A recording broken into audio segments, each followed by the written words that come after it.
당신의 약점은 무엇입니까? 오늘 말씀 제목입니다. 어느 산속에 토끼들이 살았는데요. 토끼들이 주위에 막 자기들을 매 잡아먹으러 노리는 맹수가 무서워가지고 살 수가 없는 거예요. 그래서 모여서 회의를 했대요. 우리 이렇게는 못 살겠다. 그래서 차라리 죽자. 그래서 어떻게 죽냐? 토끼는 물에 약하거든요. 그 물에 빠져 죽자. 그리고 이제 연못이 있는 곳에 다 단체로 몰려갔대요. 토끼들이 연못가에 도착하니까 연못가에 있던 개구리들이 놀래가지고 펑펑펑 물속으로 도망을 가는 거예요. 그래서 깜짝 놀래가지고 아니 세상에 우리보다 약한 동물, 우리를 무서워하는 동물이 다 있구나.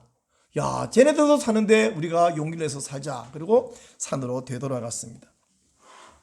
저는 가끔씩 여러 사람들을 만나고 하면서 내가 꼭 토끼 같다는 생각을 해요. 내 주위 사람들은 황소 같고 코끼리 같은데 나는 토끼 같아. 저 사람들은 참 대단하다. 와, 저분들은 정말 훌륭하다. 근데 나는 뭐지? 내 60평씩 뭐 하다가 세월을 보내고 이제 인생이 여기까지 와버렸나? 허송세월했나? 이렇게 생각이 드는데, 근데 말이죠.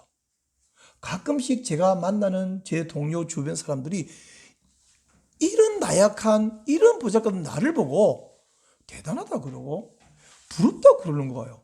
아니, 이게 무슨 어울리지 않는 말인가 하는 말을 듣고 그대로 곰곰이 한번 생각해 보니까 저게도 다른 사람들이 좋아하고 부러워하고 가지고 싶어하는 것이 제가 가지고 있는 게 있더라고요. 어머, 나는 언제나 부족한데 근데 나보다 훨씬 대단한 사람 비교하니까 나는 연못에 빠져 죽어야 될 것 같은데 제 주위에 개구리들도 있더란 말씀이죠. 여러분, 우리는 누구나 약점을 가지고 있어요. 모든 사람은 자신은 너무 부족하다고 생각합니다. 돈이 부족하고 건강이 부족하고 지식이 부족하고 말주변도 부족한데 말하는 순발력까지 부족해. 음악 실력, 운동 실력, 유머 감각 다 부족한데 제가 안 부족한 게 하나 있더라고요. 나이는 안 부족해. 환갑쯤 됐으면 부족하지 않죠. 근데 이게 안 부족한 게 아니라 나이가 뭐 하기에 너무 많아. 이미 너무 많아. 이렇게 부족해가지고 약점투성인데 이거 뭐 세상을 살 수 있을까 싶어요. 이렇게 위축돼서 세상 어떻게 살면 좋겠나 싶은 사람들을 위해서 일찍이 이솝이 이 토끼와 개구리 이야기를 해 주었습니다. 네 주위에는 너보다 약한 사람도 많고 그들도 힘내 살고 있으니 못 살겠다 죽자 그러지 말고 힘내서 살아라, 이런 이야기를 하는 것이죠. 근데 여러분, 우리가 세상에서 병도 걸리고 지식도 부족하고 돈도 없고 인기도 없는데도 불구하고 용기를 내 살아가는 이유가 내 주위에는 나보다 못한 사람이 있었기 때문이다. 이게 말이 되긴 되는데 고작 그런 이유로 세상을 살아야 한다면 너무 처량하다 싶어요. 처량할 뿐 아니라 그런 이유로 세상을 살면 뭐가 문제냐면 나보다 강자에는 좀 굴종을 하고 나보다 약한 자 옆에는 군립을 하고 그렇게 되지 않을까 생각이 드는 거예요.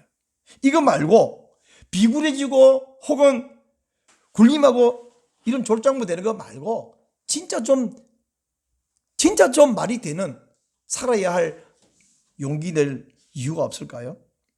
오늘 우리에게 주신 하나님의 말씀은 우리가 용기를 가지고 살아야 될 진짜 이유를 말씀해 주고 있습니다. 그 말씀을 제가 드리려고요. 들어보고 싶으시죠? 아멘. 자, 그러면 이야기할 텐데 여러분의 약점, 여러분을 좌절케 만드는 문제점은 무엇입니까? 그 문제를 안고도 우리가 용기를 가지고 소망을 품고 살아야 될 이유, 바로 그 이유, 주님의 이유를 말씀드리겠어요.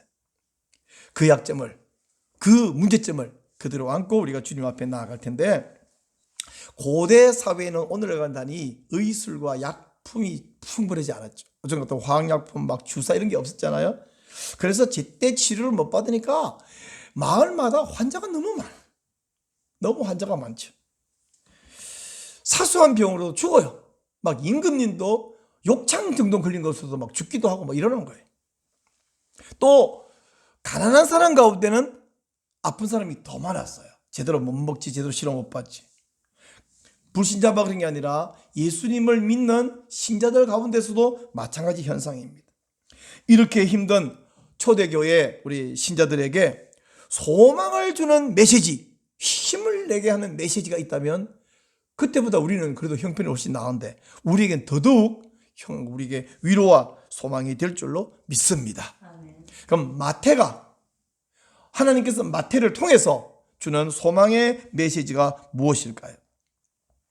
예수님께서 산에 올라가서 제자들을 가르친 귀중한 메시지를 흔히 일컬어 산상보훈, 산상수훈 이렇게 불러요. 자, 마태복음 5장, 6장, 7장, 석장에는 우리가 산상보훈, 산상수훈이라고 부르는 메시지가 쭉 담겨 있고요. 이제 산상수훈 이후에 예수님께서 산에서 내려오시니까 허다한 무리가 예수님을 따르는데 마태복음 8장부터는 예수님이 내려오자마자 뭐 했냐 그러면 병자들을 고치는 기적을 일으키기 시작합니다. 제일 먼저 8장 1절, 2절, 3절, 4절 보니까 나병 환자를 고쳤어요. 여러분, 나병 환자를 고친 것은 이 자체가 대단한 일인데 중요한 의미가 있습니다. 우선 현대적으로는 한센병이라 부르는데 한센병은 오늘날 치료제가 있어서 치료가 돼요. 제가 검색을 해보니까 치료가 된대요. 근데 치료는 되지만 한센병 때문에 손이나 발이나 이 일그러져 버린, 망가져 버린 부분이 회복되나요? 회복이 안 되죠. 병만 치료되죠. 근데 우리 예수님께서는 손을 대니까 깨끗해져라. 그러니까 깨끗해져 버렸어요. 게다가 종교적으로는 그 시대의 한센병은 하나님에게, 신에게 저주받은 질병이고 죄인이고, 그래서 이 사람들은 마을 안에 살지 못하고 저 마을 바깥에 살아야 되고 사람들인데 나타나지도 못하고 그 사람과 특별히 만나서도 안 되지만 접촉을 해서 절대 안 되는데 예수님은 그 사람을 손을 대시면서 깨끗해져라. 직접 손을 대고 고쳐 주셨습니다. 그러니까 완전히 회복이 되어버렸어요. 자, 두 번째, 예수님은 중풍병자를 고쳐 주셨는데요. 오늘날도 중풍병은 쉽게 치료가 안 되고 고생을 많이 하잖아요. 근데 이 중풍병자를 백부장의 하인이었는데 만나지도 않았어요. 내가 가서 고쳐줄게 했더니 백부장이 아니요, 하늘의 왕이신 예수님이 우리 집에 감히 어떻게 모시겠습니까? 그리고 오실 필요 뭐 있습니까? 명령만 하시면 돼. 이러는 거예요. 그래서 그 믿음대로 네 하인이 깨끗해져라 해서 중풍병자가 집에 있는데 나아버렸습니다. 세 번째로 예수님이 베드로의 장모의 열병을 고친 사건을 우리가 오늘 본문에서 읽었는데요. 마태복음에서는 열병 이렇게 되는데 누가복음에 같은 사건을 기록했는데 누가는 원래 의사잖아요. 의사인 누가가 이것을 중한 열병, 심한 열병이라고 표현을 해놨어요. 누가복음 4장 38절을 이렇게 써놨는데, 근데 심한 혹은 중한 열병이면 어때요? 그 시대로는 죽는 병이에요. 근데 예수님께서 이 베드로의 장모의 손을 만지니까 이마를 만진 게 아니에요. 손을 만지니까 즉시 열병이 떠나고 일어나서 예수님을 섬기기 시작합니다. 지금 방금 막 죽어가던 여인이 말이죠. 예수님이 이렇게 고친 사건이 막 삽시간에 소문이 퍼져서 온 마을, 이웃 마을까지 귀신 들린 자, 각종 병 걸린 자들이 그날 저녁에 집 앞에 그냥 장사진을 이루었습니다. 예수님께서는 그 사람들을 전부 다 말씀으로, 손을 댄 것도 아니고 말씀으로 그들을 고쳐 주셨습니다. 자, 여러분, 성경을 읽을 때 생각을 좀 하면 좋겠어요. 어떤 생각이냐? 예수님이 병자들을 다 고쳐주셨다. 이건 우리에게 어떤 의미를 주느냐? 이런 의미 줄까요? 이걸 읽으면서 지금도 우리가 예수님께 기도하면 병은 다 낫는다, 이런 교훈을 줄까요? 아니면 오늘날도 목사님 혹은 성도가 다른 병 걸린 사람을 놓고 간절히 기도해서 다 낫게 해라, 이게 우리에게 명령하는 그런 교훈이 여기 있을까요? 우리가 보통 성경 읽을 때 과연 이 성경은 우리에게 그냥 옛날 이야기가 아니라 우리에게 무슨 의미, 무슨 교훈을 줄까 이렇게 고민을 하고 생각을 하는데, 오늘 본문의 특별한 점은 뭐냐면 마태가 이 이야기를 기록하면서 이어서 바로 이것이 무슨 의미를 갖고 있는지 설명을 해놨다는 사실이에요. 그게 바로 17절 우리 함께 읽은 마지막 말씀입니다. 이렇게 했어요. 고치시니 이는, 그렇게 한 이유는 선지자 이사야를 통하여 하신 말씀에 뭐뭐뭐뭐뭐 함을 이루려 하심이라 그랬어요. 즉 이사야 선지자가 장차 메시아가 오면 메시아 시대에 메시아를 통하여 이런 일이 이루어질 것이다 라고 말한 예언인데 그 예언을 이루려 하심이라. 자, 그러면 적어도 이 이야기를 기록한 이유가 너희들도 나가서 기도해서 병자 다 고쳐라, 그 교훈하고는 조금 거리가 있는 것 같습니다. 지금도 세상의 모든 질병은 기도만 하면 예수님이 다 낫게준다, 그 교훈하고도 관계가 좀 거리가 있는 것 같습니다. 그러면 마태가 이 말씀을 기록하고 이 말씀의 의미가 무엇인지 말했는데 이사야의 예언을 이루려 하십니다. 그럼 이사야가 뭐라고 말했냐 했더니 우리의 연약한 것을 친히 담당하시고 병을 짊어지셨도다 라고 한 것을 이루었다는 거죠. 자, 그러면 과연 이사야서 어디에서 이 말씀을 하고 있는가 한번 찾아볼 필요가 있어요. 자, 여러분 구약성경 이사야서 54장을 한번 찾아보세요. 지금 이 말씀은 주로 언제 읽으셨죠? 고난주간마다 거의 이 말씀을 교동문에서도 교독하고 혹은 이 말씀을 설교도 하고 이렇게 자주 읽는 본문인데 이 가운데 특별히 4절을 보십시오. 4절, 그는 실로 우리의 질고를 지고 우리의 슬픔을 당하였거늘. 바로 이 말씀을 아까 마태가 인용을 한 거예요. 여기서 보니까 우리의 질고를 지고 슬픔을 당하였다. 근데 질고라는 말은 한자말로 질병과 고통을 합쳐서 질고 이렇게 했는데 히브리어에서는 뭐라고 그랬는가 제가 찾아봤더니 히브리어 홀리라는 말은 그 자체는 질병과 고통이라는 말은 거기 안 들리고 질병이라는 뜻이고 뒤에 슬픔을 하는 이 말이 번역을 슬픔이라 하는데 히브리어 찾아보니까 이 말이 고통이라는 뜻이에요. 그러니까 질병과 고통, 뭐 질병 고통이 있으면 슬프죠. 안 좋은 건 다 표현한 건데 그런 의미입니다. 근데 이사야가 말한 이 앞으로 오실 그가 메시아가 사람들의 질병과 고통을 담당하신다 이 말씀을 했는데 지금 예수님이 귀신 들린 자, 또 나병, 중풍병, 열병 그 외에 각종 질병을 고쳐주신 이 사건이 바로 장차 메시아가 오면 이런 일을 할 겁니다 라고 말한 이사야 예언을 이루려 하십니다 라고 말씀하셨죠. 자, 예수님은 이 이후에도 병자들을 고친 이야기가 계속 나옵니다. 이제 간단하게 제가 말씀드리면 마태복음 8장 28절에서는 귀신 들린 자를 고쳐주시고요. 9장 2절에 가면 또 중풍병자 고친 이야기, 9장 20절에 가면 혈루증을 12년 동안 앓던 여인을 고쳐주었어요. 9장 27절에 가면 맹인, 앞을 못 보는 맹인을 고쳐줘서 보게 해주었습니다. 9장 32절에 가면 말 못하는 사람을 말할 수 있게 해주었습니다. 심지어 9장 18절에는 소녀를 죽었는데 살려주셨어요. 자, 여러분, 근데 여러분 아무 생각 없이 성경을 읽으면요 막 예수님의 병 고친 이야기가 막 여기도 있고 저기도 있고 앞에도 있고 막 이렇게 있는 것 같아요. 근데 가만히 살펴보면 이 9장 10장 여기까지는 9장까지는 예수님이 병자 고치고 죽은 사람 살리고 이런 이야기 있어요. 그리고 10장에는 없다가 11장 없다가 12장에 가면 한번 한쪽 손 마른 사람을 고치는 사건이 있고요. 그 이후에 12장 그 이후부터 끝까지는 예수님이 병자 고친 이야기가 없어요.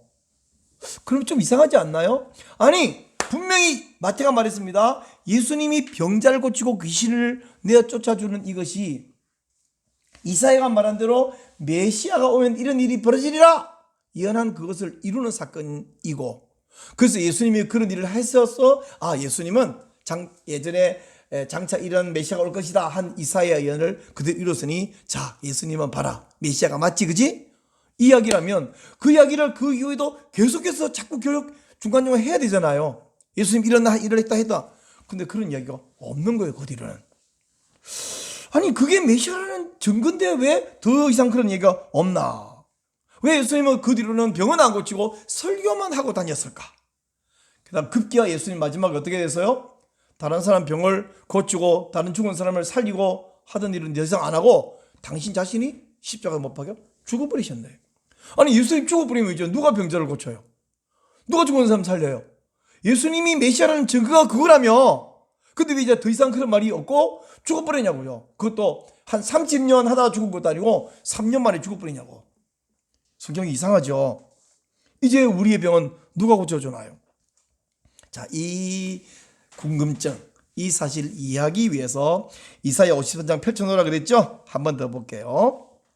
4절에서는 그가 우리의 질병과 고통을 담당했다고 하더니 5절에 가니까 뭐라 그러냐면 5절 볼게요. 그가 찔림은 우리의 허물 때문이요 그가 상함은 우리의 죄악 때문이라. 그가 우리의 질병과 고통을 대신 짊어지시고 우리 대신 찔리고 징계받고 채찍에 맞고 했다고 하는 거예요. 그리고 6절 이사야 53장 6절 가니까 우리는 다 양 같아서 그릇 행하여 각기 제 길로 가거늘 여호와께서는 우리 모두의 죄악을 그에게 담당시키셨도다. 결국 우리 모두의 죄악을 그분 메시아에게 예수님이란 이름으로 오셨죠. 예수님에게 담당시키셨어요.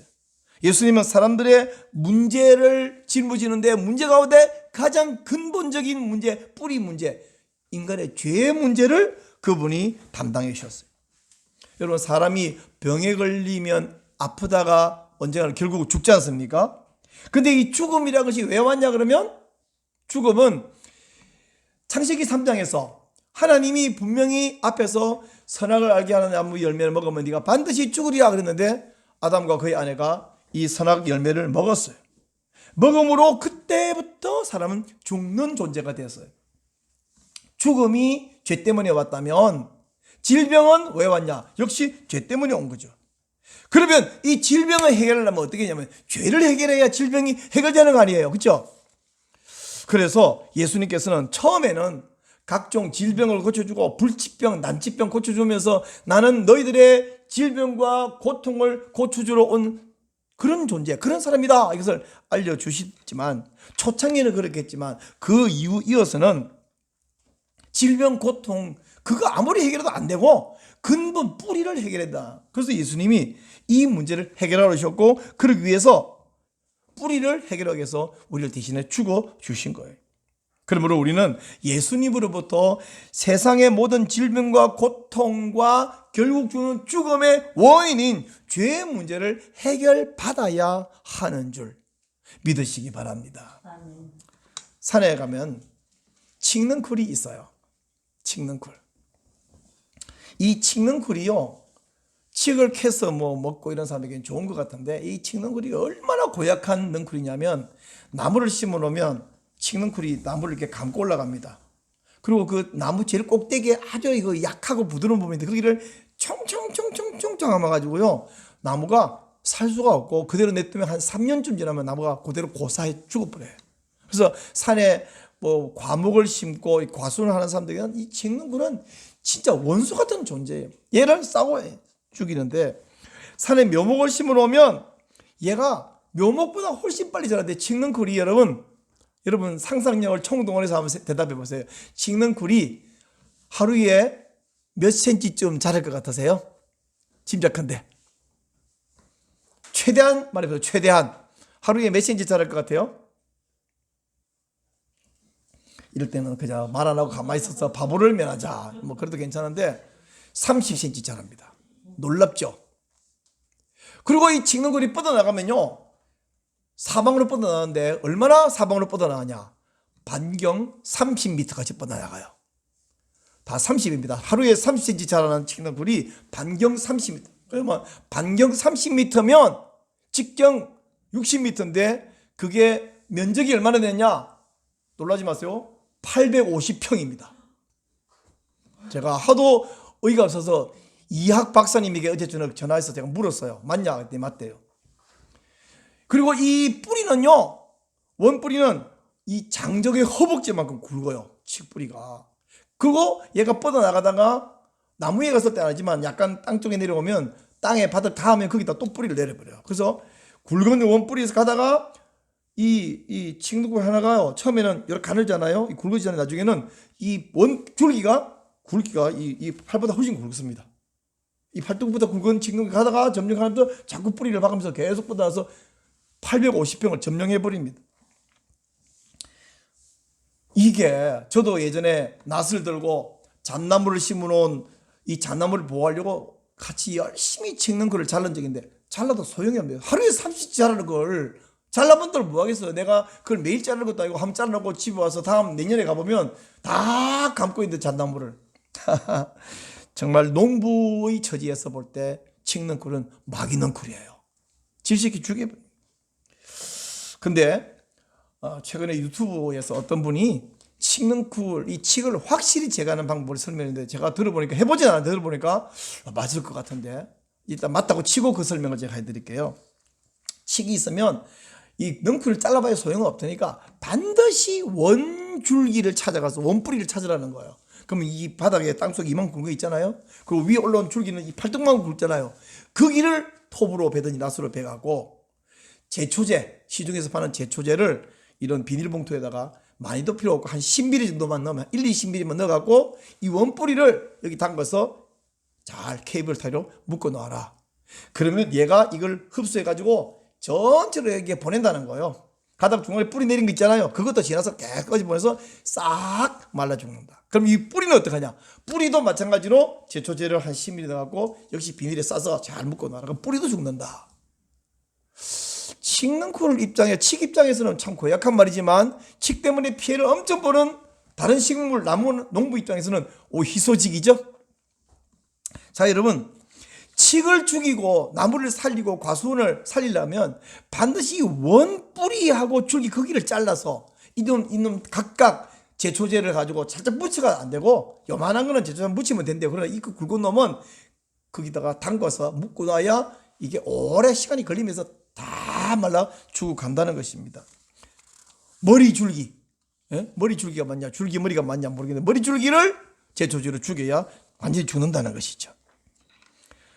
지금 저하고 여러분은 농부가 아니고 과수원 할 땅이 있으면 좋겠다. 과수원도 안 하고 이러니까 칡이랑 싸울 일은 없는데 대신 우리는 누구랑 싸우냐 그러면 죄와 사탄과 싸우고 있잖아요. 칡은 사방 30m 뻗어나가서 850평을 점령하지만 사탄은 전 세계로 뻗어나가서 온 민족마다 뿌리를 내려서 아주 다 점령하고 있어요. 이 사탄과 사탄의 설문인 죄가 가져다 표면적인 현상은 그저 죄 짓고 미워하고 병 걸리고 고통하고 이것도 심각하지만 그보다 진짜 심각한 건 뭐예요? 죄죠, 죄. 병도 나아야 됩니다. 문제도 해결받아야 됩니다. 그러나 그런 것이 문제가 아니라 이 원뿌리, 원줄기, 머리줄기를 죽이지 않으면 뻗어나가는 애들 뭐 잘라본들 중간중간에 땅에 박은 그거 하나 잘라본들 이게 효과가 없다는 거예요. 진짜 문제는 뭐냐? 뿌리입니다. 뿌리. 그러므로 우리 예수님께서는 처음에는 마치 낫들고 칡넝쿨을 잘라주고 막 칭칭 가면 그 나무에 있는 거 잘라가지고 나무를 살게 해주고 그런 일을 몇 번 해보였어요. 나는 이 칡넝쿨을 죽여서 이 나무를 살리러 온 농부다 이렇게 말하는 것처럼 나는 너희의 질병과 고통과 약점과 문제를 해결해 주러 왔다 이렇게 선언하고 보여주었어요.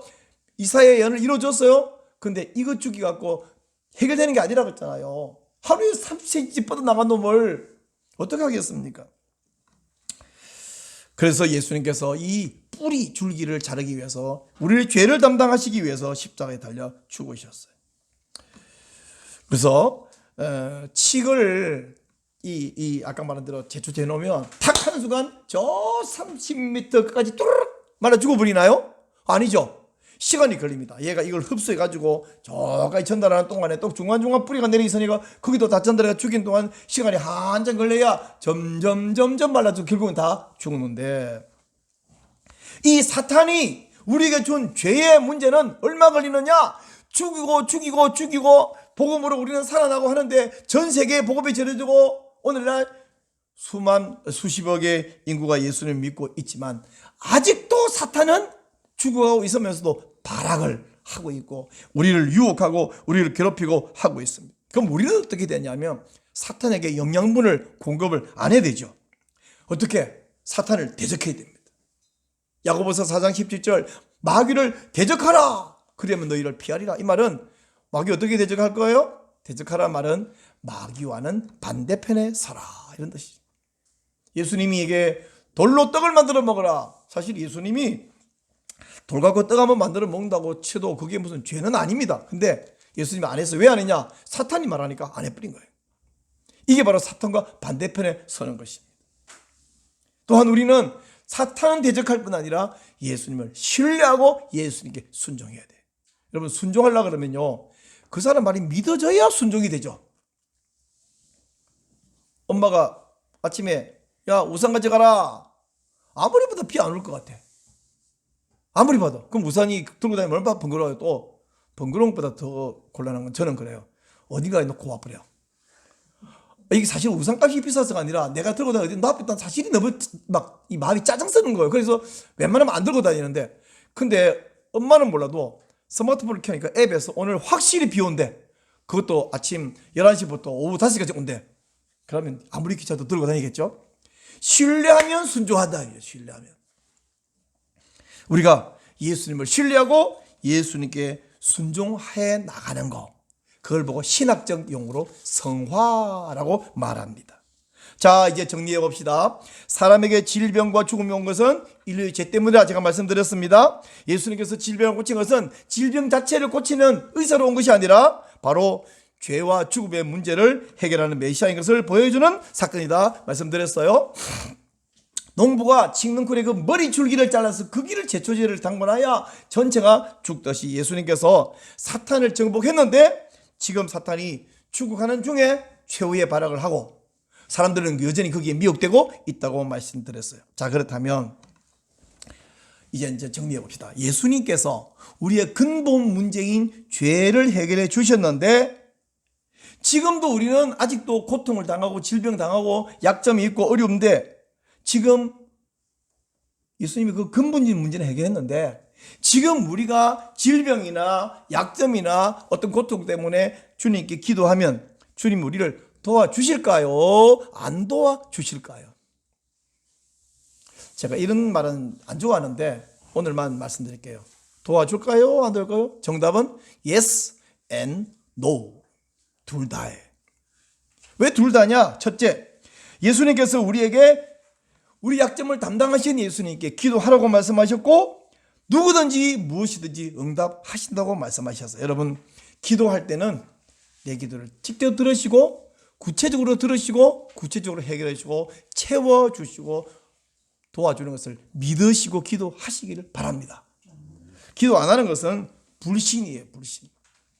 하지만 제가 yes and no라 그랬잖아요. 때로는 우리 기도를 안 들어주시는데 미워서 안 들어주는 게 아니야. 내가 기도하는 것과는 다른 결과를 주는데 그 결과가 내가 보기에는 아쉬워요. 섭섭해요. 하나님이 내 기도를 안 들어줘갖고 속상해요. 근데 지나고 나서 다시 보면 하나님이 주신 그게 내가 달라고 했던 것보다 더 좋은 것을 주시는 것을 믿으시기 바랍니다. 로마서 8장 28절 모든 것이 합력하여 선을 이루느니라. 따라해보세요. 모든 것이 합력하여 선을 이루느니라. 믿으시죠? 예. 그래서 비록 지금은 이해를 못해도 나중에는 우리 다 이렇게 이해합니다. 역시 하나님은 선하십니다. 시작. 역시 하나님은 지혜로우십니다. 하나님 감사합니다. 우리 다 그렇게 고백하게 될 거예요. 이것이 바뀔 인생을 허덕이면서 갈 때에 시험과 환난 많으나 예수 인도하셨네. 다 같이 매일 발걸음마다 매일 발걸음마다 예수 인도하셨네. 예수 인도하셨네. 나의 무거운 죄짐을 모두 벗고 하는 말 예수 인도하셨네. 자, 제가 굉장히 설명을 잘했는데 지금쯤이면 제 설교를 대충 들은 사람 말고 자세히 들은 사람은 분명히 헷갈릴 거예요. 아니 목사님, 질병을 위해서, 문제를 위해서, 약점을 위해서 기도하라는 거예요. 하지 말라는 거예요. 헷갈릴 거예요. 당연히 해야 합니다. 당연히. 왜냐하면 내가 기도하는 그대로 응답되면 좋죠. 감사하죠. 그대로 응답 안 되고 다르게 응답되면 그것도 좋은 거예요. 아니, 그게 더 좋은 거예요. 그러므로 우리는 마땅히 기도해야 합니다. 우리 예수님께서는 여러분의 근본적인 죄 문제부터 여러분 현상적으로 나타난 질병과 고통과 약점을 다 책임지고 다 해결해 주시는 주님이십니다. 여러분 모든, 이럴 때는 아멘 해야 되는데, 모든 필요를 다 채워 주십니다. 다만 여러분의 욕망까지 채워주지는 않습니다. 우린 기도를 하지만 때로는 그것이 반드시 필요하다 싶은데 지금 너희 그게 필요한 게 아니야 하고 주님이 안 주실 때 있죠. 그러므로 사랑하는 여러분, 이제 생각해 보시죠. 여러분의 약점은 무엇인가요? 여러분의 고통, 여러분의 슬픔이 무엇입니까? 여러분에게 부족한 게 무엇인가요? 우리 예수님은 여러분의 그 문제, 그 약점 책임져 주십니다. 그러므로 예수님을 신뢰하고 예수님께 구하고 예수님으로부터 해결받으시고 예수님으로부터 공급받으시기를 바랍니다. 그래서 간정이 풍성한 여러분이 되시기를 바랍니다. 마지막으로 우리가 아까 펼쳐놨던 이사야 53장 5절 말씀 읽고 말씀을 마치겠습니다. 그가 찔림은 우리의 허물 때문이요 그가 상함은 우리의 죄악 때문이라. 그가 징계를 받음으로 우리는 평화를 누리고 그가 채찍에 맞음으로 우리는 나음을 받았도다. 아멘.